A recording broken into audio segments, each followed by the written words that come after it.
شاه یمن هر چه کرد از جادو و جنبل فایده نداشت و مجبور شد که 3 دخترش رو به 3 پسر فریدون بده.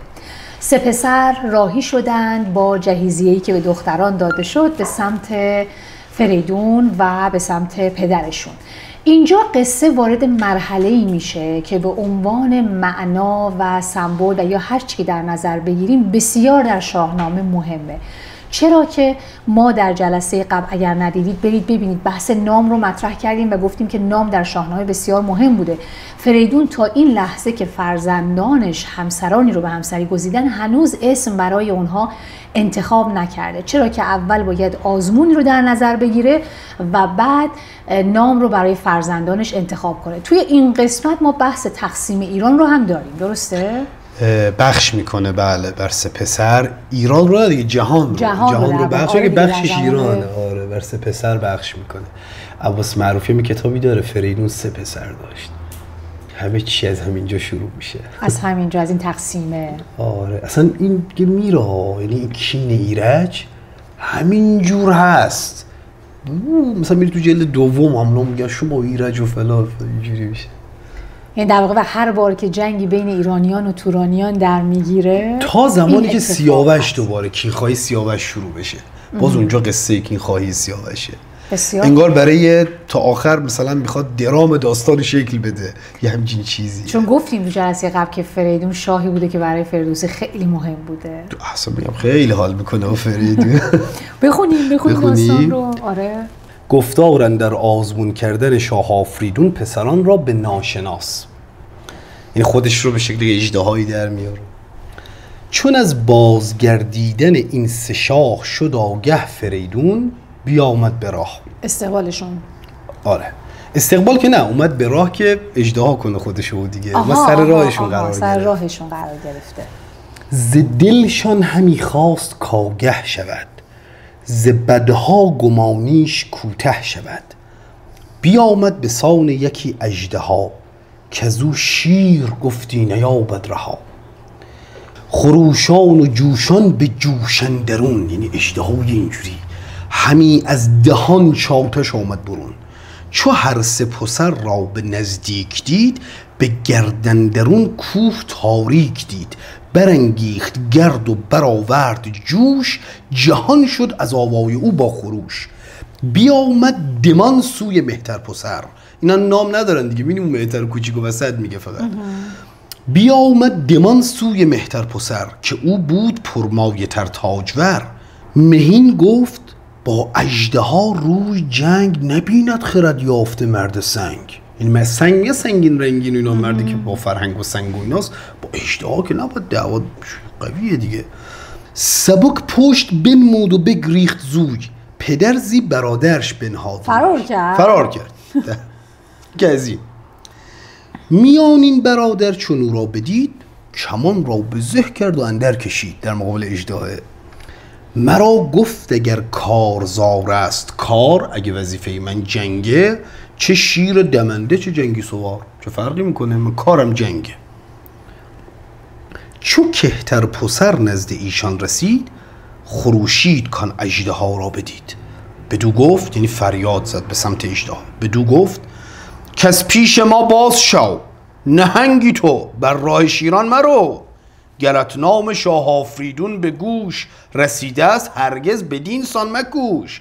که فرزند اوییم هر 3 پسر، همه گرزداران پرخاشخر. گر از راه بیراه یک سو شوی، وگر برنه هم تفسر بدخویی. یعنی دیالوگی کرد، حرف زد، بهش گفت ما اینیم حواست باشه. مثل شیری که دندون نشون میده، مثل چیز جالب تکاملی وسط در کار کنم بد نیست. جنگ ناگزیره، خب بین موجودات زنده جنگ ناگزیر، تنازع بقاه، اصلا تعادل طبیعت در این نزاع شکل میگیره، نقطه اپتیمومه، نقطه درسته. ولی جالبه که جنگ خب هزینه داره دیگه، یه نتیجه ای داره، یه هزینه ای داره.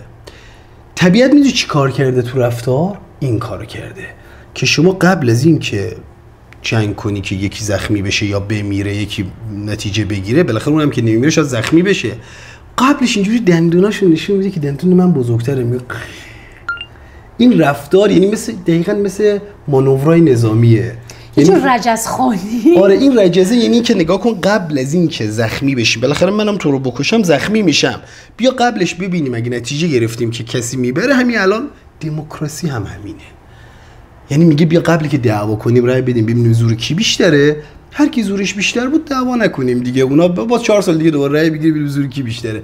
این همون رفتاریه که طبیعت هم گذاشته. این رجمی هم چیکاری کرد؟ یعنی اومد رجسون گفت حواست هست ما کیم و اینا، ببینیم میترسه میره یا اگه چاره‌ای نیست یا باید بجنگه. یعنی خردمندانه عمل کرد. البته الان که ما نمیدونیم ایرج، ما که الان نمیدونیم. آره پسر کوچیکه. آره. فریدون فرخ چو بشنید و دید، هنرها بدانست و شد ناپدید. برفت و بیامد به دروازه پیش، چنان چون سزا بود به داین خیش. ابا اینجا دیگه میاد استقبال. ابا کوس و بازنده پیلان مست، همان گرزه گاو پیکر به دست. بزرگان لشکر پس پشت اوی، جهان آمده پاک در مشت اوی. چو دیدند پرمایگان همی 3 تا پسر، روی شاه پیاده دوان برگرفتند راه. برفتند و بر خاک دادند بوس، فرو مانده بر جای پیلان کوس. پدر دست بگرفت و بنواختشان، براندازه بر پایه ها ساختشان. چون آمد به کاخ گرانمایه باز، به پیش جهان داور آمد به راز. همی آفرین کرد بر کردگار، کزو دید نیک و بد روزگار. چو زان پس جهان دیدگان را بخواند، به تخت گرانمایگی برنشاند. چون این گفت کان، انگار پسرها نشونده داره برشون حرف میزنه. کان اژدهای دژم، کجا خواست گیتی بسوزد به دم. پدر بود که جست از شما مردمی، چو بشناخت برگشت با خرمی. کنون نامتان ساختستیم نقص. گفتیم یه صفتی باید آشکار بشه که بر مبنای اون نام بذارن. چونان چون بباید سزاوار مغز، تویی مهترین سلم نام تو باد. به گیتی پراگنده کام تو باد، که جستی سلامت ز چنگ نهنگ. به گاه گریزش نکردی درنگ. دلاور که نندیشد از پیل و شیر، تو دیوانه خانش مخانش دلیر. گفت نکته اول تو که همش دنبال حفظ سلامت خودت بودی، به نظرم پس اسم تو باید بذاریم سلم، که از سلامت میاد، که در صلح کلی ظاهرن. خب حالا جالبه جلوتر به ایرج صلح کله، ولی ایران به گفت تو دنبال سلامت خودت بودی و دنبال حفظ جونت بودی و گفت که خب اسم تو که سلمه. میانه کز آغاز چیزی نمود. اصلا ما اول دعوا داشت، کمانو برداشت و اصلا فکر نکردیم کلا جنگیه. میانه کز آغاز چیزی نمود، از آتش مرو را دلیری فزود. ورا تور خوانیم شیر دلیر، کجا زنده پیلش نیاورد به زیر. هنر خود دلیریست بر جایگاه، که بددل نباشد سزاوارگاه. اینجا بددل یعنی مثلا ترسو. دلیر هم یعنی دل داره دیگه، نگاه دلیره، خیلی دلوره، درست. پس در واقع گفتش که اینم که همش جنگ و اینها داشت از اول، اسمشو میذاریم تور. حالا چرا تور؟ این رفتاری که همین الان توضیحش دادیم تو حیونا، خروسا اینجوری که به هم میپرن، 2 تا پرنده ماکیانی جونوری که به هم میپرن رو میگه، این رفتار رو بهش میگن تور. چه جالب. آره گفت تو اینی توری. خب اینم پس نام تور، فرزند دومش. دیگر کهترین مرد با سنگ و چنگ، یعنی هم عقل داره هم زور داره. که هم با شتاب است و هم با درنگ. خیلی خوب میگه، خیلی خوب میگه که هم با شتاب است و هم با درنگ. ز خاک و از آتش میانه گزید. تو قسمت مقدمه در مورد اینا حرف زدیم. خاک سرد و خشکه، آتش گرم و خشکه، میانش میشه و اعتداله. ز خاک و از آتش میانه گزید، چنان که از ره هوشیاری سزید. دلیر رو، یعنی ترسو هم نیست، دلیر و جوان چون هوشیوار بود. به گیتی جزو را نباید ستود. کنون ایرج اندر خورد نام اوی، در مهتری باد فرجام اوی. بدان کو بداغاز شیری نمود، به گاه درشتی دلیری فزود. حالا ایرج به چه معناست؟ خود واژه ایر، حالا نه ایر به معنای فروتنه که ایران رو میگن همون فروتنان، ایران. ایرج همین اج آخرش و اون تورم اگه اون اج رو بذاری میشه تورج، یعنی تورج و ایرج انگار دوتان، دقیقا انگار عکس اینه. این خیلی قلدره، همش دنبال جنگه، این فروتنه، یه تفاوت اینجوری میکنه. چه جالب. که بعضی‌ها میگن نام ایران ایرجان بوده. آره بعداً تبدیل شده. این اجی که گفتیم هم اضافه شد. حالا دیگه من خیلی فقه اللغه نمیدونم، این چیزی که تو کتابا خوندم و مثلا چیز اونا رو نقل میکنم. خب اینا پسران رو که اسم گذاری کرد، حالا مونده زناشون. به نام پری چهرگان عرب، کنون برگشایم به شادی دو لب. زن سلم را کرد نام آرزوی، گفت اسم شما آرزو. زن تور را ماه آزاد خوی، اسمشو گذاشت ماه. اسم قشنگی نیست؟ چرا یه اسم وارد میذاریم؟ مثلا اسم بچه روزی ماه آزاد خوی. زن ایرج نیک پی را سهی، کجا بود به خوبی سهیلش رهی. این ستاره سهیل غلامش بود، غلام زن ایرج بود. صحیح خودش هم به معنای همین چیزه، زیباییه؟ نمیدونم، اما یه سروی داریم که میگن سرو سهی، یک نژادی از سرو ظاهرا، حالا که خود سهی به چه معناست نمیدونم. پس از اختر گردان سپهر، که اختر شناسان نمودند چهر. نبشته بیاورد و بنهاد پیش، بدید اختر نامداران خویش. بلافاصله بعدی که نامگذاری کرد، حالا میشه دیگه دید، تا قبلش نمیشد انگار. میخواد طالعشون رو ببینه. آره توی قسمت قبلی رضا توضیح داد که اصلا جادو و دیدن طالع بدون اسم افراد که ممکن نیست. حالا این همون نام. بعد اینجا اگه بخوای طالع درست ببینی باید نام درست بذاری. نام درست یعنی صفتی در رو پیدا کنی و اینجوری. اصلا مشهوره که نام‌ها از آسمان میان. خب نبشته بیاورد و بنهاد پیش، بدید اختر نامداران خویش. به سلمندرون جست از اختر نشان، ستاره زحل دید و طالع کمان. باز دوباره برگردیم به مقدمه. یادتونه گفت ابر داه و دو هفت شد کد خدای، از 12 برج فلکی 7 تا جایگاهی شدن برای 7 تا سیاره منظومه شمسی، البته 5 تا در واقع. حالا دو تا قصه های باز بگذاریم. میگه در واقع طالع یعنی اون برج فلکی، صورت فلکیش رو میگه به سلمندرون جز از اختر نشان، ستاره زحل دید و طالع کمان. زحلی که در برج کمان دیده میشه. دیگر طالع تور فرخنده شیر، خداوند یعنی اون ستارهش بهرام برخنده لیر. چو کرد اختر فرخی رج نگاه، حمل دید طالع خداوند ماه. از اختر به دیشان نشانی نمود، که آشوبش و جنگ بایست بود. گفت خیلی اینا بده، اینا اتفاقات بد خواهد افتاد. در واقع ستاره شناسان بهش گفتن دیگه، درسته؟ بله گفتن دیگه این جنگ خواهد بود. توی شاهنامه ما قسمت‌های مختلف رو ما می‌بینیم، زمان رودابه و زال، داستان‌های دیگه، که این بحث طالع بینی خیلی مهم بوده و هر موقع که بهش رجوع می‌کردن مطمئن بودن که اون اتفاق میفته. و در شاهنامه میفته، واقعا اتفاق میفته. و این برای ما شاید از همون زمان مونده دیگه، که میگن قمر در عقرب و نمیدونم حالا مثلا. آخه میدونید چه استدلالی داشتن؟ میگفتن که این 7 آسمانی که وجود داره، توضیح داریم تو مقدمه اینا رو، یه فلک الافلاک یا اون ثوابته که اون بالاست و اونا چون ثابتن، اهورامزدا بازی عرشمون بالاست، اهورامزدا از اونجا خوبی میاره. خب برای ما فیاض الاطلاق دیگه، خوبی مثلا میاره.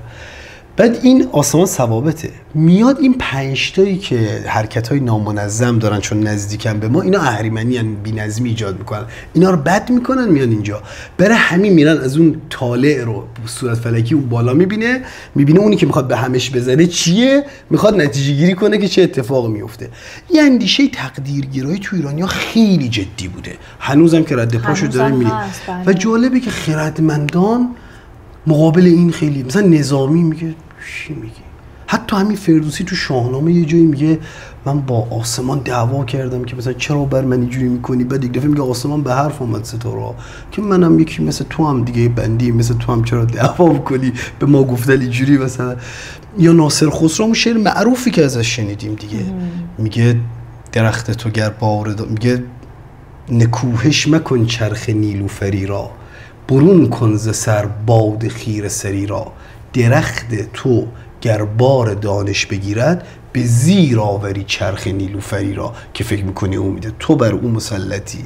آره خیلی ایرانی و جدیه قصه تبدیل گرایی. خب پس بریم قسمتی که حالا میخواد در واقع جهان رو سه قسمت کنه برای فرزندانش. با وجود اینکه این طالعو میبینه دیگه تقسیم بندیش هم انجام میده. اصلا باز دوباره با همون چی طالعی که دیده در واقع. آره بعداً هم میگه ما بیکار و الکی این کارو نه بر باد کردیم بخشش زمین. بله. یکی روزگاری شدن داری نکردیم بر باد بخشش زمین. خیلی بعداً پشت این کارش وامیسته.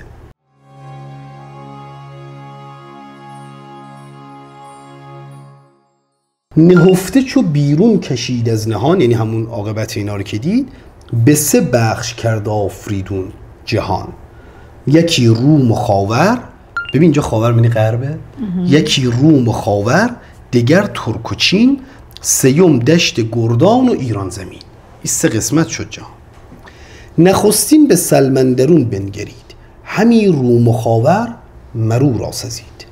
بفرمود تا لشکری برگزید، گرازان سوی خاور اندر کشید. به تخت کیان اندر آورد پای، همی خواندندیش خاور خدای. شد لقب سلم خاور خدای. دگر تور را داد توران زمین، ورا کرد سالار ترکان و چین. یکی لشکری نامزد کرد شاه، کشید آنگهی تور لشکر به راهبوی لشکر داد، به اینم یه لشکر داد. بیامد به تخت کیی برنشست، کمر بر میان بست و بگشاد دست. بزرگان برو گوهر افشاندند، مهان پاک توران شهش خواندند. گفتن تو هم توران شاه. فلسفه ایجاد توران و ایران از همینجا از اینجاست. آره اینجاست. از این دو نیابت به دیرج رسید و اون ولی عهدیه. از این دو نیابت به دیرج رسید، مرو را پدر شهر ایران گزید. ببین شهر بنی کشور امروزیه، شهر ایران گزید. هم ایران و هم دشت نیزوران، ایران عربستان. همان تخت شاهی و تاج سران، بدو داد کو را سزا بود تاج. همان تیغ و مهر و همان تخت عاج. هر آن را که بود هوش و فرهنگ و رای، مرو را همی خواند ایران خدای. نشستند هر سه به دارام شاد، چنان مرزبانان خسرو نژاد. تا اینجا همین چیز به خوبی خوشی تقسیم شد و برآمد بر این روزگاری دراز. زمانه به دل در همی داشت راز. فریدون فرزانه شد سال خرد، به باغ بهار اندر آورد گرد. بر این گونه گردد سراسر سخن، شود سست نیرو چو گردد کهون. این نیرویی که تو داری وقتی طولانی میشه سست میشه، پیر که میشی. چون آمد به کار اندرون تیرگی، گرفتند پرمایگان چیرگی. بجنبید مر سلم را دل ز جای، دگرگونه تر شد به داین و رای. دلش گشت غرقه به داز اندرون، دیو آز دلش گشت غرقه به داز اندرون. پراندیشه بنشست با رهنمون، نبودش پسندیده بخش پدر. تقسیم کردن باباش. نبودش پسندیده بخش پدر، که دادش به کهتر پسر تخت زر. به دل پرزکین شد به رخ پرزچین، فرسته فرستاد زی شاه چین. به سمت تور. به سمت تور فرستاد نزد برادر پیام، که جاوید زی خرم و شادکام. بگفتان چشن در دل اندیشه بود، فرستاده ای را برافگند زود. نوشت و میگفتن قدیم، حرفارم زد و گفت برو بگو اینم سندش، برو بده به تور. چی گفت اونجا؟ نوشته بود که بدان ای شهنشاه ترکان و چین، گسست دل روشن از بهگزین. بهگزین کیه؟ ایرجه. چون جای خوبی بهش دادن دیگه. بهگزین، بله. آره. ز پیل ژیان کرده گوشی پسند، منش پست و بالا چو سرو بلند. نگاه چه جوری حرف میزنه؟ میگه از پیل ژیان گوشی بهت دادن. از دنیای گوش فیل چقدر به نسبت فیل پسند کردی. یه جوری داره حرف میزنه که تحریکش کنه. ز پیل ژیان کرده گوشی پسند، منش پست و بالا چو سرو بلند. شخصیتت رو کم کردن ولی قد تو جایگاه اون نیست. به بیدار دل بنگر این داستان، که از این گونه نشنیدی از باستان. مثل قصه برات بگم. 3 فرزند بودیم زیبای تخت. گفتم اینی زیبنده دیگه. 3 فرزند بودیم زیبای تخت، یکی کهتر از ما به آمد به بخت. اگر مهترم من به سال و خرد، زمانه به مهر من اندر خرد. من باید مهر بزنم شاه اصلی باشم اگه بزرگترم. گذشته زمن اصلا من هیچ، تاج و تخت و کلاه نزیبد مگر بر تو ای پادشاه. چون ایران و دشت یلان و یمن به دیرج دهد، روم و خاور به من. سپارت تو را دشت ترکان و چین، که از ما سپهدار ایران زمین. بدین بخشش اندر مرا نیست پای، به مغز پدر تندرون نیست رای. بابای منم نه، به مغز پدر تندرون نیست رای. سزد گر بمانیم هر دو جم، که از اینسان پدر کرد بر ما ستم. متن نامش بود. هیون فرستاده بگذارد پای، بیامد به نزدیک توران خدای. به چربی شنیده همه یاد کرد، سر تور بیمغز پرباد کرد. چون این راز بشنید تور دلیر، برآشفت برگاه چون نره شیر. چون این داد پاسخ. انگار باز دور متن نامه. تورم که اهل جنگ و اصلا سیستم اینجوری که سلمان تریک میکنه، تور عمل میکنه. چون این داد پاسخ که با شهریار، بگوی این سخن همچون این یاد دار. این علاوه بر حرف که زدی یه چیز دیگه هم هست، که ما را به گاه جوانی پدر بر این گونه بفریفت. ای دادگر جوون بودیم. درختی است این خود نشانده به دست، کجا آب او خون و بارش کبست. کبست زهر. مهندوان ابو جهل و اینا رو میگه. تو را با من اکنون بدین گفتگوی، بباید به روی اندر آورد روی. حضوری باید صحبت کنیم. زدن رای هوشیار و کردن نگاه، هیون برفگندن به نزدیک شاه. زبان آوری چرب گوی از میان، فرستاد نزدیک شاه جهان. به جای زبونی و جای فریب، نباید که یابد دلاور شکیب. نشاید درنگن در این کار هیچ، که خام آید آسایش اندر بسیج.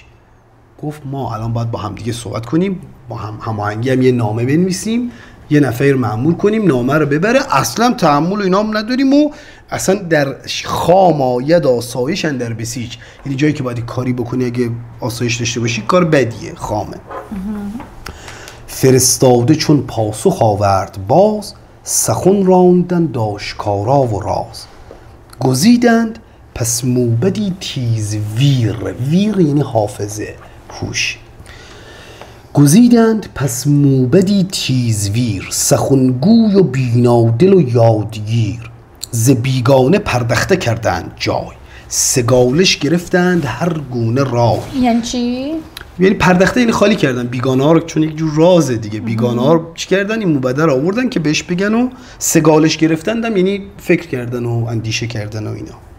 ز بیگانه پردخته کردند جای، سگالش گرفتند هر گونه رای.